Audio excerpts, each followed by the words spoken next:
안녕하세요. 토요미스테리 디바제시카입니다.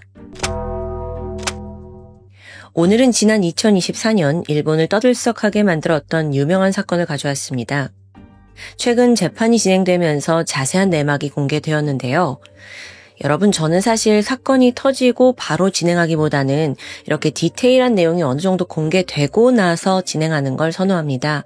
그래야 전후 관계를 더 잘 파악할 수 있고 또 오류를 피하고 싶어서인데 여러분이 이해해 주시리라 믿고 바로 시작해 보겠습니다.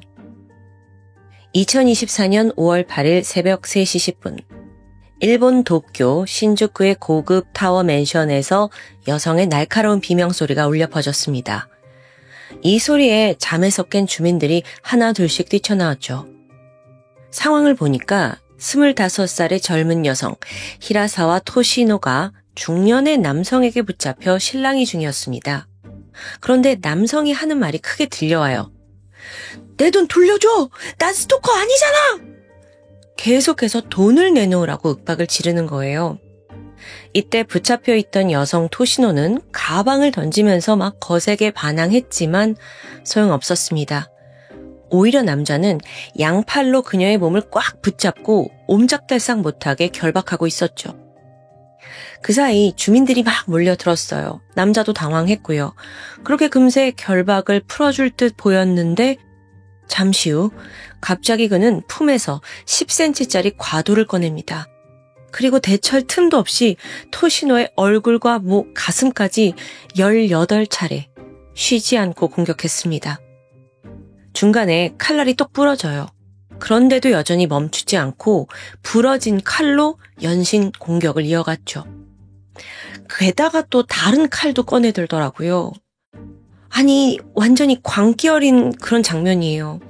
주변 사람들도 다 얼어붙었고 섣불리 다가가지도 못해요. 몇몇은 핸드폰 촬영을 했고 또 누군가는 급하게 신고를 했죠. 하지만 그 누구도 나서서 공격을 막을 순 없었는데요. 곧이어 도착한 경찰. 남성을 현행범으로 체포합니다. 그리고 피해자 토시노는 병원으로 긴급 이송됐죠. 그녀를 살리기 위해서 의료진이 최선을 다했지만 약 1시간 뒤 그녀는 과다출혈로 사망합니다. 이 사건의 범인은 51세 와쿠이 마나부입니다. 앞서 돈을 요구했던 그 남성이요. 그러니까 이 살인의 동기가 뭔가 어떤 금전적인 부분인가 추정을 했는데 알고 보니 그 이면에는 여성 토시노에 대한 깊은 원한이 감춰져 있었습니다. 여기서 잠시 마나부에 대해서 알아보면요. 그는 어릴 때부터 자동차와 오토바이에 푹 빠져 있었습니다. 고등학교를 졸업하자마자 자동차 수리를 배웠고요. 오토바이로 배달 일을 시작했죠. 그렇게 하루하루 번 돈으로 꿈에 그리던 자동차와 오토바이를 구매하게 돼요. 특히나 그는 거금을 주고 산 혼다의 초희귀 스포츠카 아큐라 NSX와 또 NR 바이크 이 두 대를 굉장히 아꼈다고 합니다. 매일같이 광이 반짝반짝 거릴 정도로 닦아주고 끔찍하게 아꼈죠. 그의 인생의 유일한 낙은 그거 타고 막 드라이브를 나가는 일이었어요.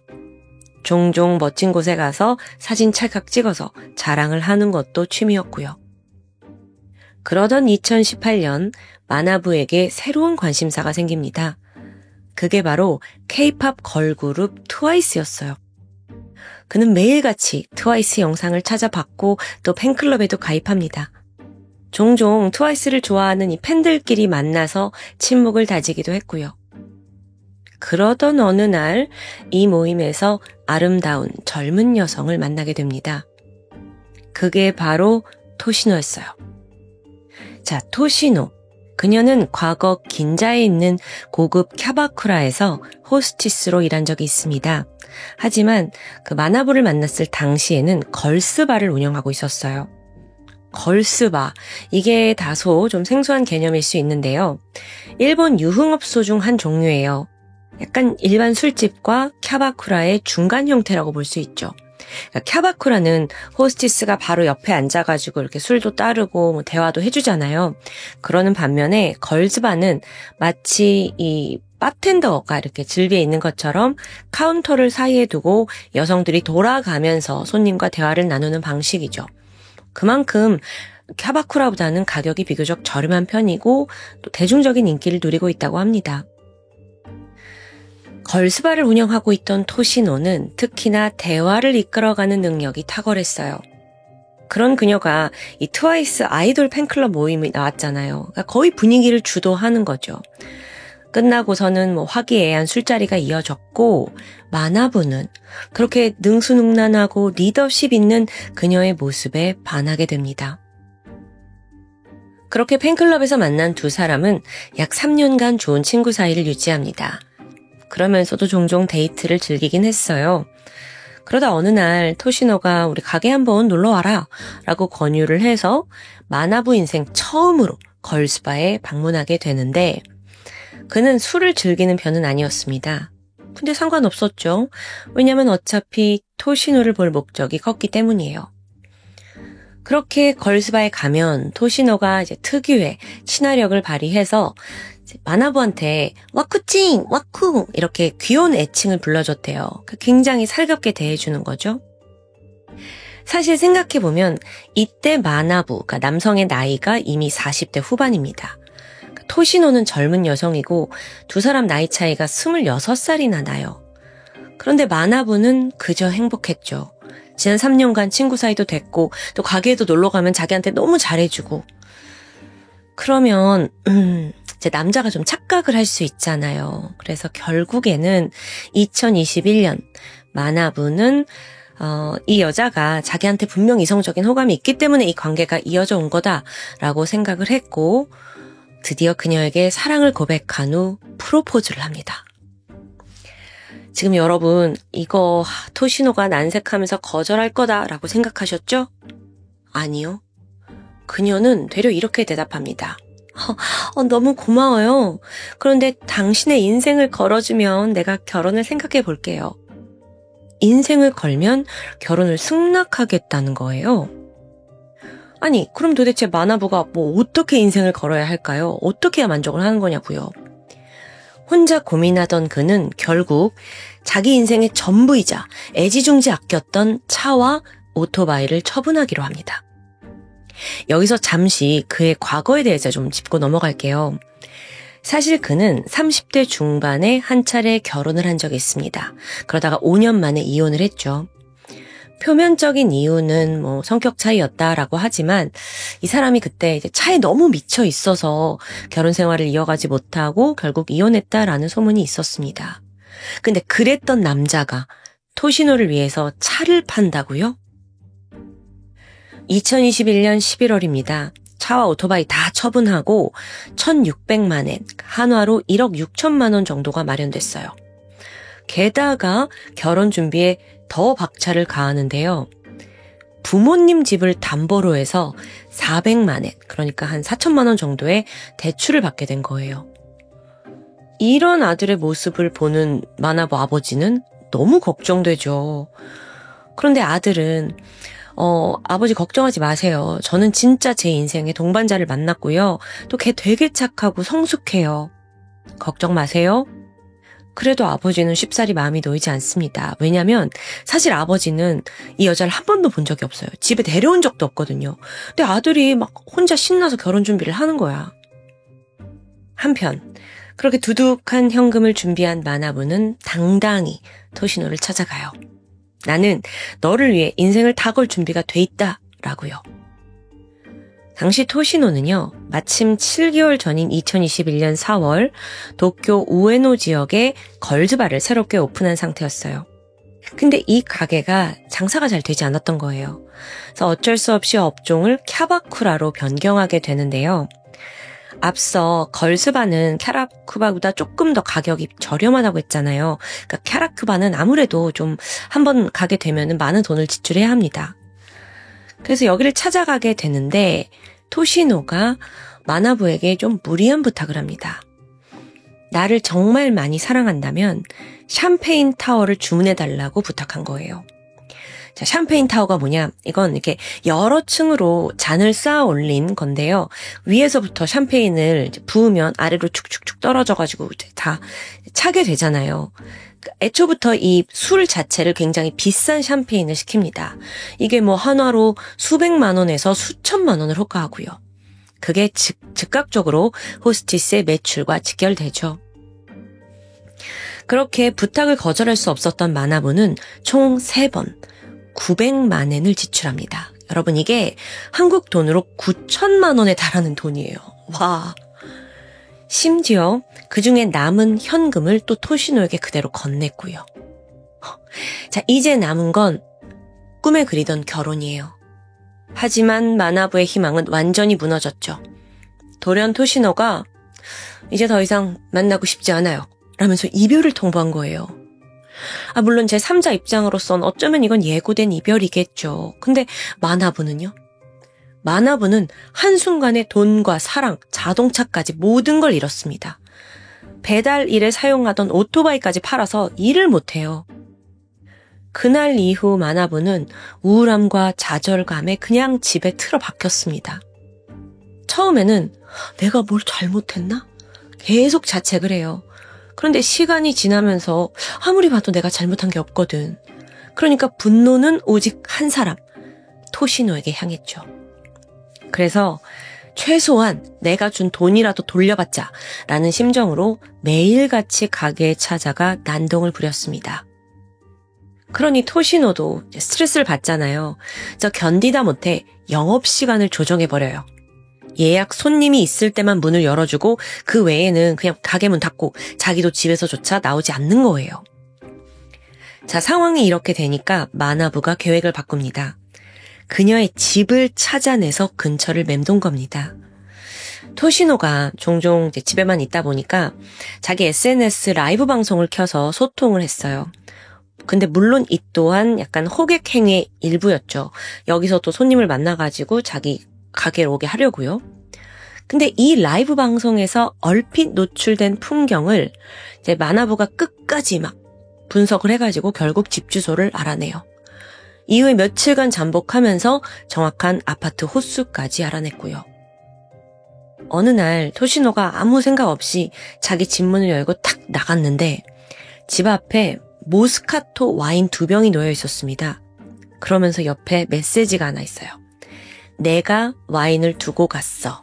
마나부. 그걸 보자마자 토시노가 으악! 두려움과 공포에 질렸습니다.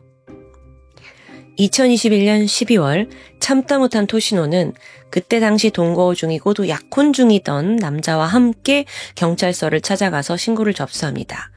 그러니까 이 여자한테는 이미 다른 남자가 마음속에 있었던 거죠. 그러면서 경찰에 신고를 하는데 나는 도저히 집에 못 가겠다 하면서 들어가지 않고 인근 비즈니스 호텔에서 며칠 묵게 돼요.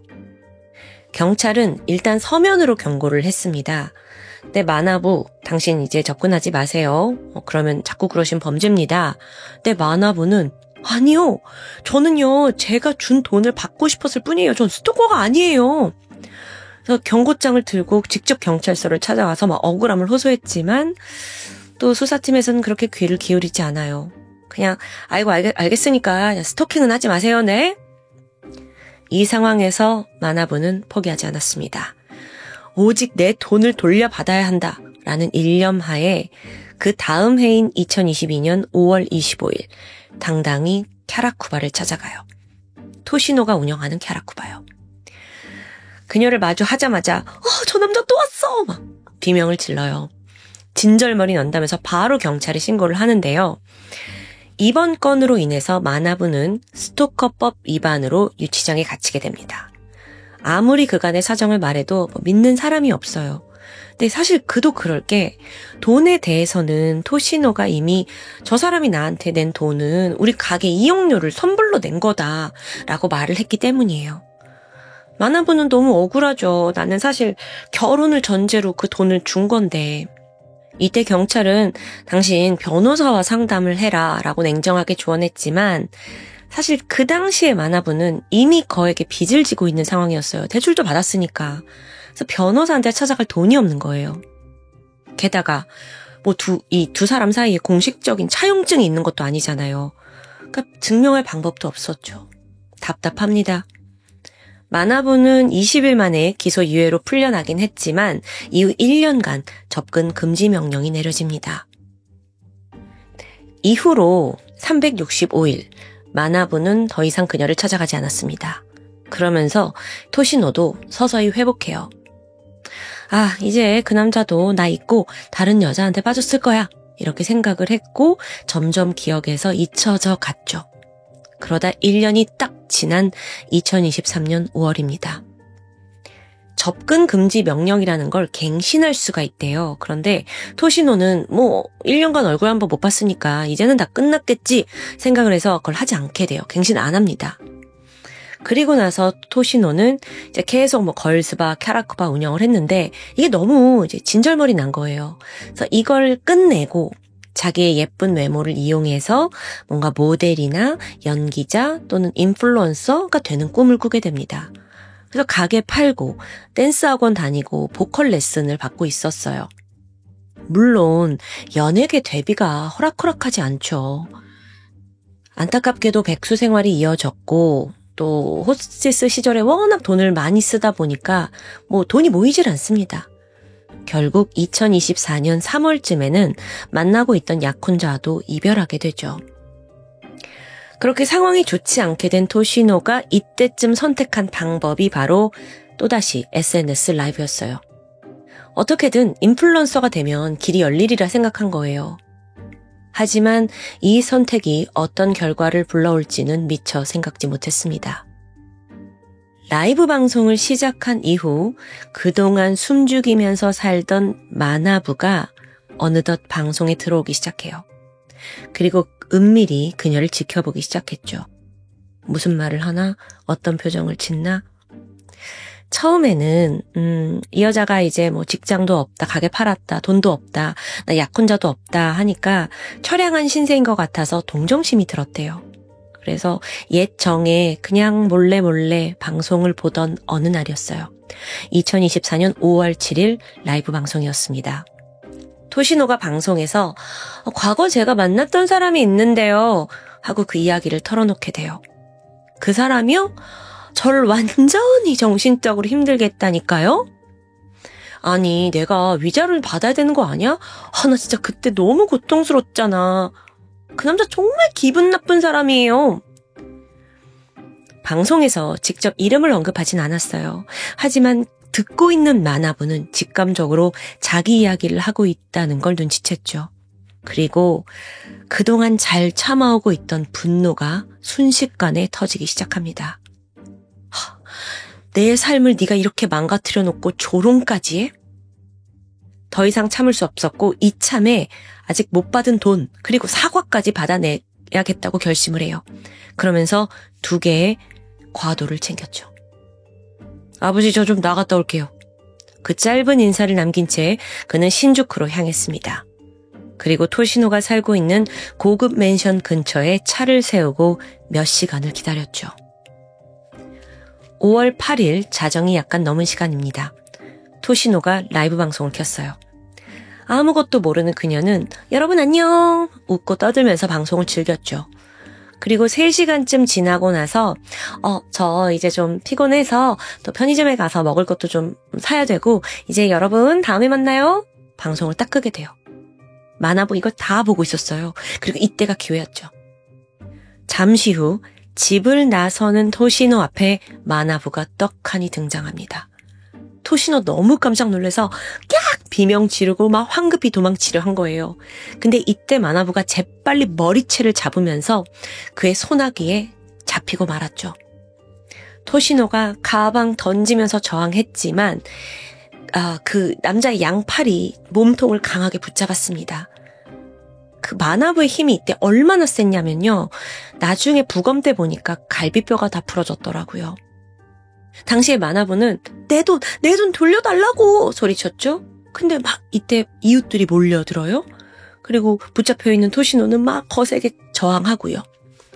그러자 마나부가 순간 패닉에 빠졌어요. 지금 보는 눈도 너무 많잖아. 얘는 막 빠져나가려고 하고 그 순간 품에 있던 칼을 꺼내서 미친 듯이 내려 찍었던 겁니다. 그렇게 한순간에 살인마가 된 거예요. 여러분, 이 전말을 들으시면서 어떤 생각이 드셨나요? 네, 일본 여론도 같은 마음이었습니다. 사건이 알려지고 나서 마나부에 대한 동정과 비판이 동시에 일어요. 그가 평소 또 상냥하고 굉장히 신사적이었대요. 그런 평판이 있었기 때문에 주변 사람들은 아예 범행 자체를 믿지 못하는 듯 했어요. 아버지 또한 살인에 대한 잘못은 인정하지만 애초에 그 토시노가 돈을 돌려줬다면 여기까지 오지 않았겠느냐 하고 입장을 밝혔고요. 일부는 토시노를 꽃뱀이라고 비난했습니다. 그리고 어쩌면 그 애초에 트와이스 팬모임에 간 것부터 뭔가 자신의 손님으로 끌어낼 호구를 잡으러 간 것이 아니냐라고 보고 있고 다소 마나부를 좀 피해자로 보는 시각이 많았어요. 물론 반대 여론도 만만치 않죠. 정상적인 사고를 가진 중년 남성이라면 20대 초반의 여성과 그렇게 쉽게 결혼을 생각할 수 있었을까요? 이런 지적입니다. 또한 그저 그냥 얼굴 예쁜 여성이 자기한테 다가오니까 덜컥 상상의 나래에 빠져서 그 사람이 이렇게 나락으로 간 거 아니냐, 살인마가 된 거 아니냐라고 보는 시각도 있었고요.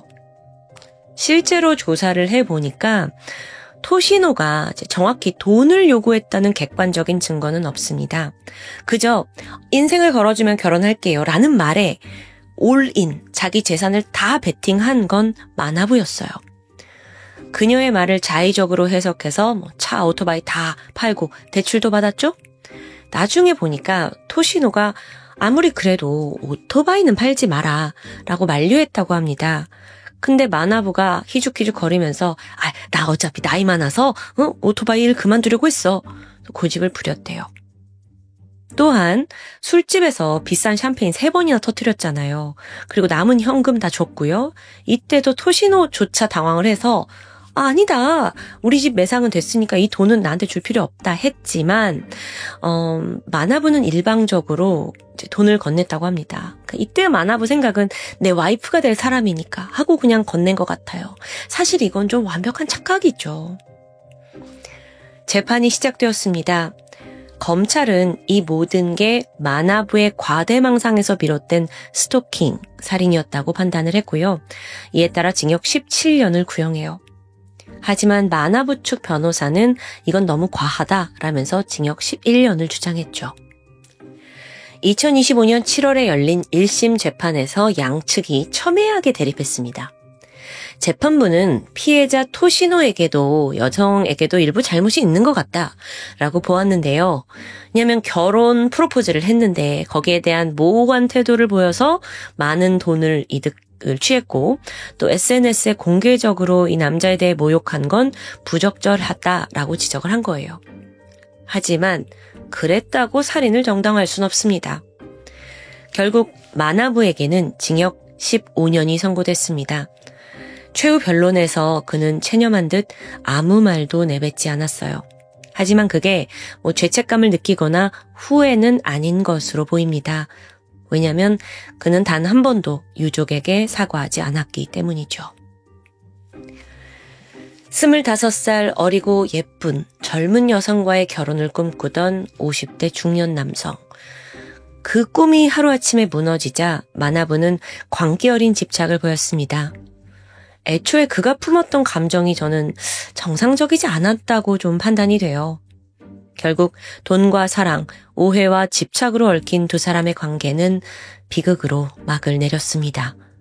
지금까지 토요미스테리 디바제시카였습니다. 안녕하세요. 토요미스테리 디바제시카입니다.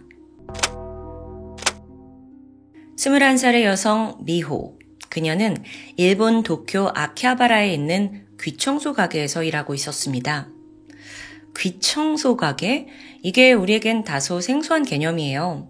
근데 소위 일본에서 그 풍속점, 그러니까 성적인 서비스를 제공하는 가게의 일종인데요. 그 중에서도 귀청소 업소는 육체적인 관계가 금지되어 있다고 합니다. 그래서 여길 찾는 고객들은 귀 마사지를 받으면서 직원과 주로 대화를 나눈다고 하죠. 스킨십도 무릎 베개 정도가 전부라고 하고요. 그만큼 다른 풍속점에 비해 값이 저렴하고 주로 사회 초년생들이 많이 찾고 있습니다. 뿐만 아니라 외로움을 느끼긴 하지만 그래도 육체적인 관계까진 원하지 않는 남성들이 가볍게 찾는 곳이고요. 미호는 2007년부터 마리나라는 가명으로 여기서 일을 시작합니다. 어린 시절에 대해서는 자세한 내용이 알려지지 않았는데요. 그리 풍족하지 않았던 것으로 추측이 돼요. 조부모, 부모님, 오빠까지 총 6명이 어릴 때부터 작은 집에서 살았는데 미호는 이게 너무 답답하니까 내가 돈을 벌어서 온 가족이 좀 널널하게 살 수 있는 좋은 맨션을 사겠다라는 꿈을 키우게 됩니다. 그 목표 때문인지 고등학교 졸업하고 대학을 가지 않았고요. 패밀리 레스토랑과 여러 카페, 과자가게 등등을 전전하면서 알바를 했죠. 하지만 버는 돈이 워낙 작아서 저축은 고사하고 겨우 생활비로 충당하고 있었습니다. 그런 와중에 가세가 점차 기울어져 가요. 그나마 돈을 벌어오시던 아버지가 어깨 부상을 당했고요. 이 집에서 이제 경제적인 일을 할 수 있는 건 미호뿐이었죠. 오빠는 경제적인 책임을 지지 않았던 것 같고요. 설상가상으로 미호 또한 알바 중 무거운 물건을 들다가 허리를 다치게 됩니다. 별 수 없이 알바를 그만뒀고요. 이쯤 되니까 미호는 다른 곳으로 눈을 돌리기 시작했죠. 몸을 많이 쓰지 않으면서도 시급이 높은 일이 뭐가 있을까? 이때 마침 귀청소 가게를 알게 된 겁니다. 지명비만 받아도 한 달에 300만 원은 거뜬히 벌 수 있다라는 말에 망설임 없이 취직을 하게 돼요. 이후로도 미호는 이 일에 꽤 성실하게 임하게 되는데요. 자기를 찾아온 손님한테 굉장히 성심성의껏 접객을 했고 평판이 좋아집니다. 자연스럽게 지명도도 높아지고요. 이렇게 날로 높아지는 인기 덕분에 우수 점원으로 뽑히기까지 하는데요. 그러면 돈은 정말 얼마나 벌었을까요? 한 달에 많게는 65만 엔, 한화로 600만 원에 가까운 월급이었습니다. 그러던 2008년 2월, 하야시라는 남성이 가게를 방문합니다. 첫 방문이었어요. 미호가 접객을 맡았죠. 친절한 미소로 이렇게 대해주는 그녀의 모습에 하야시가 단번에 빠져든 거예요. 게다가 자기 이야기를 무시하지도 않고 끊지도 않고 계속 경청하는 모습에 반해버렸죠. 이후 그는 매 주말마다 가게를 찾아왔고요. 딱 미호를 지명해서 시간을 보냈습니다. 단 둘이 그 좁은 다다미 방 같은 곳에서 시간을 보내는 것에 만족해하던 어느 날 하야시는 우리 둘이 함께 DVD를 보자, 아니면 아예 더 긴 시간 함께 할 수 없냐, 요청이 많아지게 됩니다. 근데 그럴 수 있어요. 가게 입장에서는 이게 곧 돈으로 연결이 되죠. 그러니까 서비스 금액이 추가되는 거예요. 30분에 27,000원, 1시간에 48,000원. 하야시는 기꺼이 추가금을 냈습니다. 그때부터 한 번 방문을 하면 짧게는 3시간, 길게는 4-5시간씩 머물렀고요. 그 횟수도 더 잦아졌어요. 하야시의 지갑은 얇아지기 시작했죠. 그렇게 불과 3개월 만에 쏟아부은 돈이 2천만 원가량 됩니다.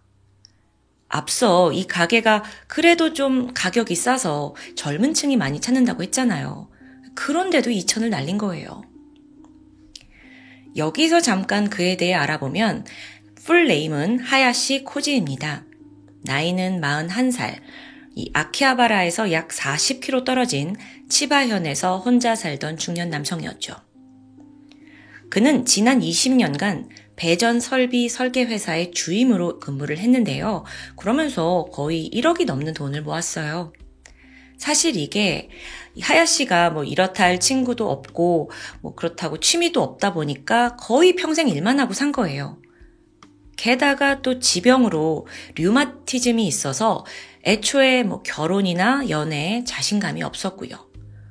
그렇게 수년간 그냥 회사집만 하다 보니 자연스럽게 돈이 쌓이게 된 거죠.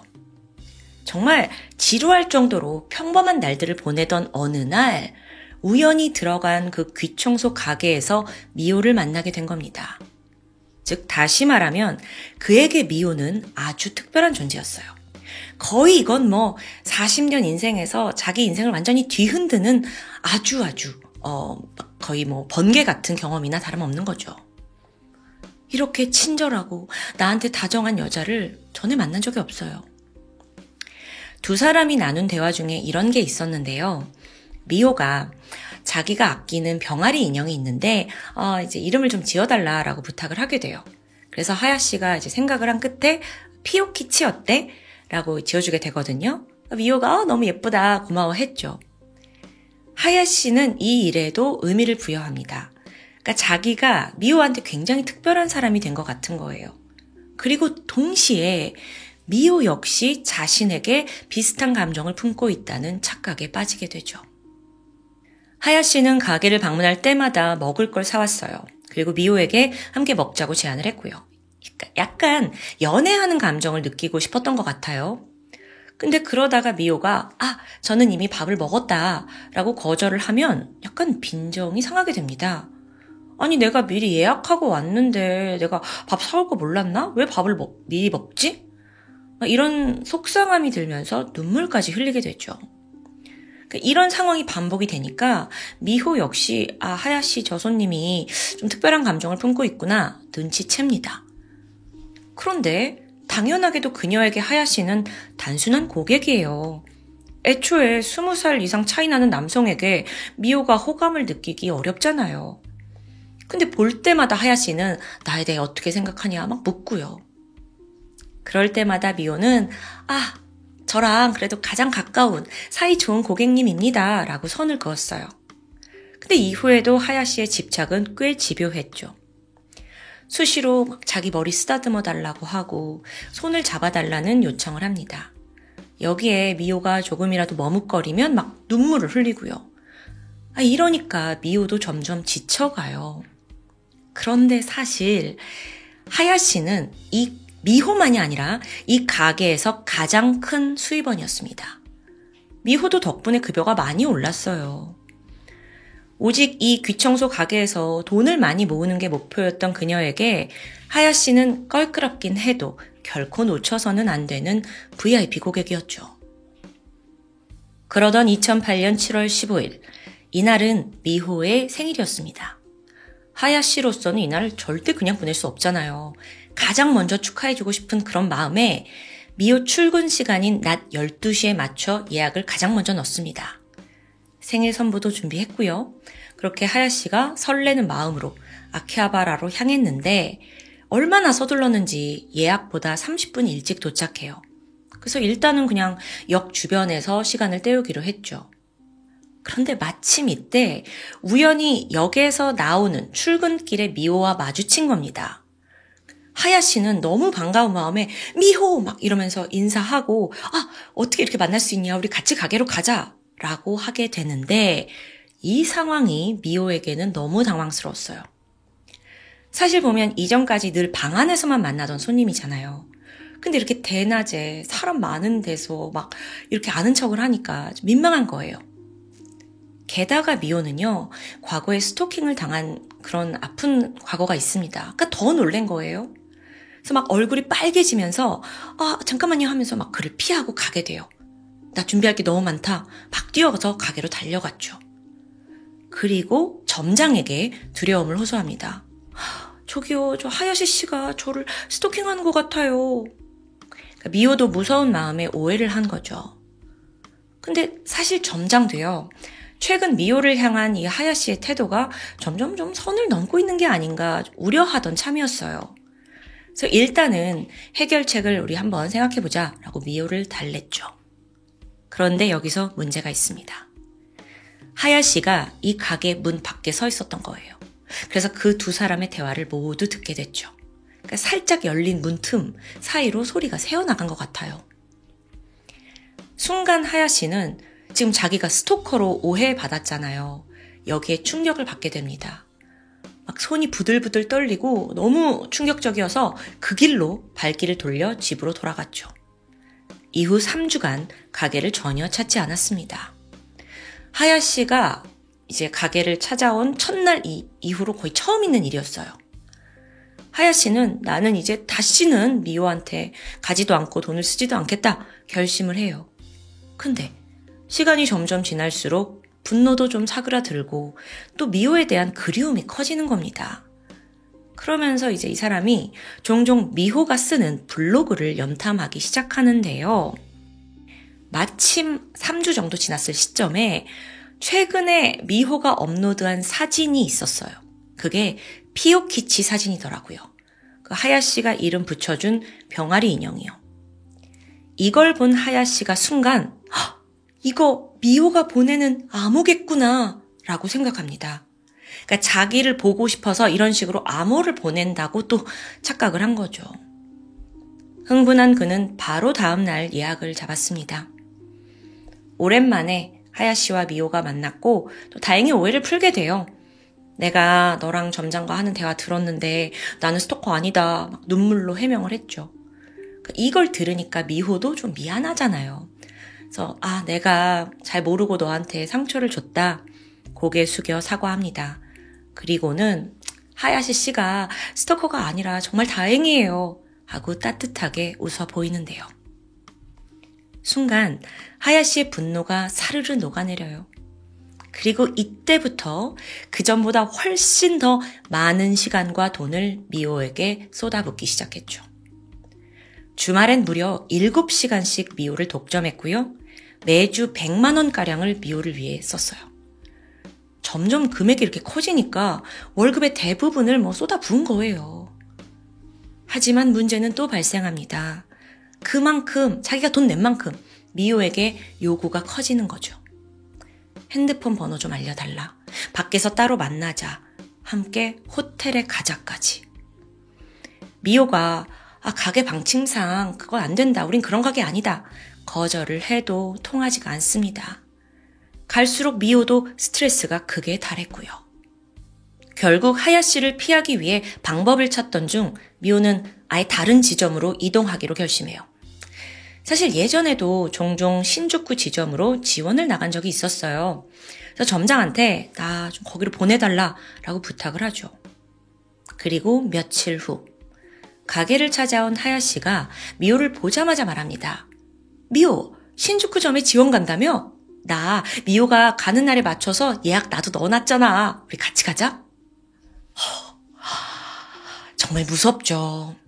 당황한 미호는 그렇게 지점을 옮겨선 안 된다. 점장님이 아시면 혼난다. 라고 극구 거절합니다. 자, 그러자 하야시가 그래? 그럼 점장이 나와 미호의 사이를 방해하는 거야? 라고 막 분노해요. 그리고 얼마 후엔 점장 찾아가서 너 왜 그딴 식이냐? 너 왜 나랑 미호 사이 방해하냐? 고래고래 소리를 치고요. 이런 행동에 결국 점장도 결단을 내려야 했습니다. 2009년 4월부터 하야시는 더 이상 이 가게 출입을 할 수 없다라는 금지 조치를 내려요. 이게 사실은 좀 큰 거잖아요. 그래서 미호도 너무 그 사람이 상처받을지 모르니까 내가 직접 알리겠다고 하죠. 그렇게 방문한 하야시는 그날도 굉장히 의기양양했어요. 돈 나 이렇게 많이 냈는데 나를 애인처럼 대해주지 않으면 나 이제 돈 여기 못 써? 이런 식으로 협박도 하고요. 정말. 그러자 미호가 근데요, 앞으로는 출입 금지 처분이 내려지셨어요. 이제 여기 오시면 안 돼요. 라고 조심히 말합니다. 이걸 들은 하야시는 놀랬겠죠. 하지만 한편으로는 에이, 말도 안 돼. 야, 내가 여기다 쓰는 돈이 얼만데. 반신반의했던 것 같아요. 하지만 그날 이후 하야시의 예약은 모두 칼같이 거절됐죠. 하야시는 절망합니다. 분노와 고통, 내가 더 이상 미호를 만날 수 없어? 막 여기에 괴로워하다가 그가 선택한 방향은 그럼 차라리 내가 스토커가 된 건 어때? 이렇게 결심을 해요. 그리고 정말 무서운 일이 벌어지는데 매일같이 이 귀청소 가게 밖에서 미호를 기다립니다. 미쳐버려요. 완전 하야시가 기행을 벌이는 거죠. 근데 사실 여기서 더 걱정되는 건 미호예요. 그래서 점장도 이게 너무 우려가 돼서 이후 3개월간 점장이 퇴근하는 미호를 집까지 직접 바래다 주게 됩니다. 미호는 얼마나 무섭냐고요. 자, 그렇게 시간이 좀 지났어요. 7월 중순입니다. 최근에 하야씨가 눈에 띄게 등장하는 횟수가 줄어들고 있더라고요. 그래. 3개월이나 지났는데 이제는 좀 괜찮아졌겠지. 사실 미호도 그간 점장이 맨날 차로 집에 데려다 주니까 좀 미안했거든요. 그래서 이제는 저 혼자 퇴근하겠습니다. 라고 말합니다. 하지만 며칠 후 홀로 퇴근하고 있는 미호 앞에 하야씨가 나타났어요. 미호, 내가 차를 가져왔어. 내가 집에 데려다 줄게. 무작정 손목을 잡고 막 끄는 거예요. 너무나 두려운 미호는 손을 뿌리쳤고요. 일단 근처에 보이는 편의점으로 막 도망쳤죠. 공포에 떨면서 엄마에게 전화를 해서 도움을 요청해요. 여기서 잠깐 아셔야 될 게 있는데 사실 미호는 그간의 힘든 일을 겪고 있다는 걸 엄마에게 말하지 않았습니다. 가족에게 걱정 끼쳐주고 싶지 않아서였겠죠. 근데 지금 이대로라면 저 남자한테 납치를 당할 수도 있잖아요. 전화를 받은 엄마가 곧장 편의점으로 출발을 했죠. 그 사이 미호는 경찰에 신고를 했고요. 하야씨는 편의점 밖에서 또 계속 그녀를 주시하고 있어요. 하지만 결국 더 이상한 행동을 보이지 않고 그 자리를 뜨게 돼요. 그렇게 악몽 같은 밤이 마무리됐죠. 그날 이후 미호는 아예 집 밖으로 나가는 것조차 너무 두려웠고 한동안 일을 쉬면서 마음을 추스리기로 합니다. 그날로부터 다시 2주가 지난 8월 3일 아침 9시. 하야씨는요, 망치와 칼 2자루를 가방에 넣고는 신바시에 있는 한 가정집으로 향했습니다. 그곳은 바로 미호의 가족들이 살고 있는 집이었죠. 몇 달간 스토킹을 하면서 본가를 알아낸 건데요. 도착해보니 심지어 하필이면 그날 그 현관문까지 살짝 열려 있었어요. 하야씨는 손쉽게 안으로 진입을 했죠. 집에 들어서자마자 1층에서 미호의 할머니와 마주칩니다. 그는 아무런 감정도 없는 표정으로 바로 망치를 꺼내서 그녀에게 휘둘렀어요. 할머니가 비명을 지르면서 쓰러졌는데 다시 칼로 찌릅니다. 잠시 후 그는 집안을 돌아다니면서 미호, 미호 막 이름을 부르고 찾아 헤매요. 한편 2층에 있던 미호는 아래층에서 들린 할머니 비명소리에 잠에서 깨게 됩니다. 무슨 상황이지 싶어서 방에서 나왔고 계단으로 내려가려는데 눈앞에 떡하니 하야씨가 서 있어요. 지금 이게 자기 집인데 계단에서 하야씨와 마주한 거예요. 기겁해서 도망치려고 했죠. 하지만 하야씨는 그녀의 목덜미를 붙잡았고요. 그대로 미호의 목과 얼굴에 수차례 칼을 찔렀습니다. 이후 미호는 병원으로 이송이 됐지만 버티고 버티다 한 달 후에 안타깝게도 세상을 떠나고 말았습니다. 범인 하야씨는 현장에서 즉각 체포됐어요. 그런데 법의 판정이 생각보다 논란거리였죠. 2010년 11월에 열린 재판에서 검찰 변호사 측의 입장이 팽팽하게 대립한 거예요. 왜 그랬냐? 검찰은 계획 살인이었다. 당신은 사형이 마땅하다라고 구형을 했어요. 반면에 변호사는 애초에 이 사건의 원인이 미호한테 있다라고 돌린 거예요. 하야씨한테 출입 금지 처분만 내리지 않았더라도 사건은 일어나지 않았다고 본 겁니다. 또한 사실 흉기 미리 준비했잖아요. 그럼에도 계획 범죄가 아니라 화가 나서 우발적으로 저지른 범죄라고 주장을 했고요. 그런데 여러분, 중간 과정 다 빼고 결론적으로 재판부는 놀랍게도 변호사 손을 들어줍니다. 그간 미호가 표면적으로라도 친절하고 상냥한 태도를 보였다는 걸 지적했어요. 그러니까 미호가 손님을 착각하게 만들었으니 그녀에게도 어느 정도 책임이 있다라는 판결이 나온 겁니다. 그래서 사형은 아니고 무기징역이 최종 선고되었죠. 이 판결에 당연히 유족들은 크게 분노했습니다. 그러면서 우리 딸 미호가 겪은 똑같은 고통을 하야씨에게 안겨주고 싶다라고 울분을 토했고요. 사건 후에 미호의 어머니는 심각한 우울증으로 치료를 받게 됐고요. 아버지 또한 모든 게 능력이 없는 자기 탓이라면서 자책했습니다. 그러니까 자기가 돈을 좀 잘 벌어왔다면 딸이 그렇게 위험한 일을 하지 않았을 거다라는 생각이에요. 여러분, 오늘 사건은 일본 사회의 단면과 함께 또 그들의 생각을 다소 엿볼 수 있었던 게 아닌가라는 생각이 듭니다. 성적인 산업이 세계적으로 엄청나게 발전한 국가이니만큼 귀청소 가게라는 신박한 풍속점이 존재를 해요. 또 젊은 여성들은 여기서 일하면 쉽게 돈을 벌 수 있기도 하고요. 실제로도 많이 있습니다. 거기에 폐쇄적인 사회성과 소심한 성격의 일본 직장인이 빠지게 된 건데 헤어나오질 못했죠. 그리고 결국 그 집착이 어떤 비극을 불러일으켰는지 지금 이 사건 전말에 다 녹아있는 것 같아요. 과연 일본 사회는 어디로 가는 걸까요? 물론 제 나라가 아니라 걱정은 훨씬 덜 되지만 옛부터 한국은 일본 따라간다 이런 말이 좀 왕왕 들리잖아요. 그래서 행여나 우리가 그런 문화와 관념을 답습할까 걱정이 되는 사건이었습니다. 여러분은 어떻게 보셨나요? 지금까지 토요미스테리 디바제시카였습니다.